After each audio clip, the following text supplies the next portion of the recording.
Busco un lugar para vivir y descansar,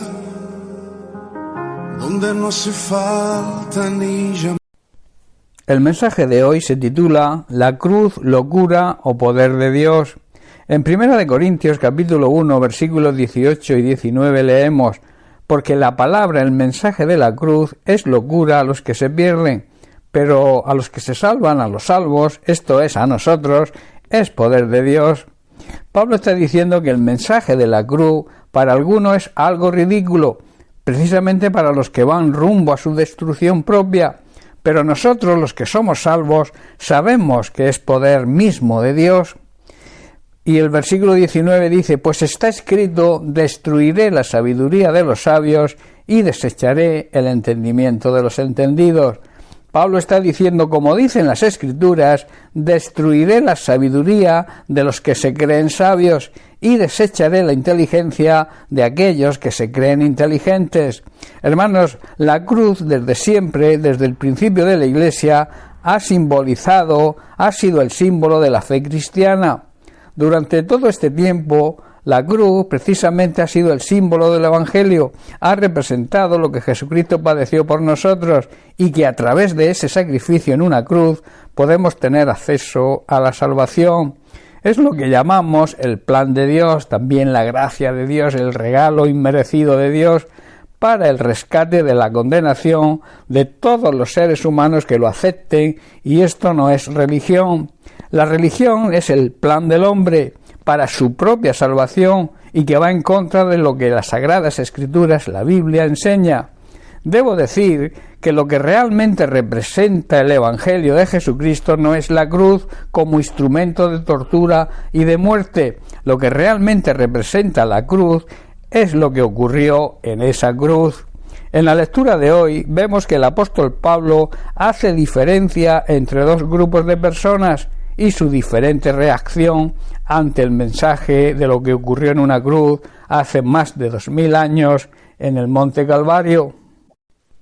Unos reciben el mensaje y al no creerlo lo consideran algo ridículo y no se dan cuenta que esto los va a conducir a la perdición eterna, a la condenación.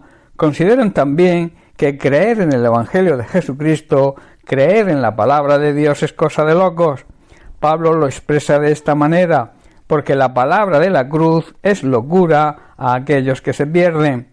Pablo se está refiriendo a los judíos que esperaban otro tipo de libertador, esperaban a un libertador poderoso en armamento militar y que les librara de la opresión romana.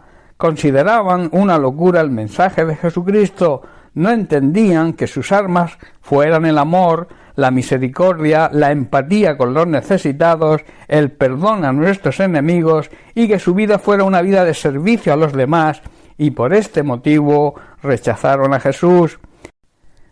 En su Evangelio, el apóstol Juan declara en el capítulo 1, versículos 10 y 11, vino al mismo mundo, se refiere a Jesucristo, que él había creado, pero el mundo no lo reconoció. Vino a los de su propio pueblo y hasta ellos lo rechazaron. Ellos no concebían que su libertador fuera un Mesías sufriente, que se relacionaba con todo tipo de personas, fueran de la condición que fueran, desde reyes hasta los mendigos, y que además su mensaje les impulsaba a amar a los enemigos y también era un enfrentamiento total a la hipocresía de los religiosos de la época. Por tanto, consideraban también una locura el tener que morir en una cruz, y esto no estaba de acuerdo con sus planes, sus pensamientos y lo que ellos esperaban. El otro tipo de personas a las que el apóstol Pablo llama en ese versículo que hemos leído, que dice, pero a los que se salvan, a los salvos, lo llama salvos, esto es, se refiere a nosotros, es poder de Dios.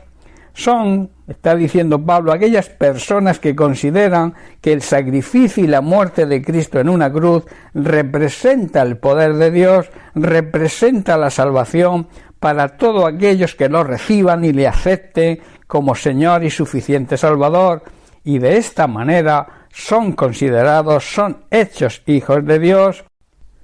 Por eso también Juan en su Evangelio, en el capítulo 1, ahora en el versículo 12, declara, pero a todos los que creyeron en él y lo recibieron, les dio el derecho de llegar a ser hijos de Dios. Hermanos, los que creen en Jesucristo, los que creen en el poder que representa lo ocurrido en la cruz, también ese creer significa aceptar a Jesucristo como nuestro Señor y Salvador. Esto nos da el derecho legal de poder ser llamados hijos de Dios. Debemos, por tanto, mirar lo que sucedió hace más de 2000 años en una cruz, donde Jesucristo, el Hijo de Dios, padeció y murió para que todos los seres humanos puedan recibir ese poder de Dios, esa salvación, ese amor, esa misericordia disponible para toda la humanidad. Recordemos que la salvación es universal, pero solamente es necesario aceptarlo y recibir a Jesucristo como nuestro Señor y Salvador personal. Si la humanidad pudiera entender y creer esto, se haría acreedora de esa salvación que, aunque inmerecida, está al alcance de todos. Bien, pues hasta aquí el mensaje de hoy. Un abrazo y bendiciones para todos. No hay lugar más alto, más grande.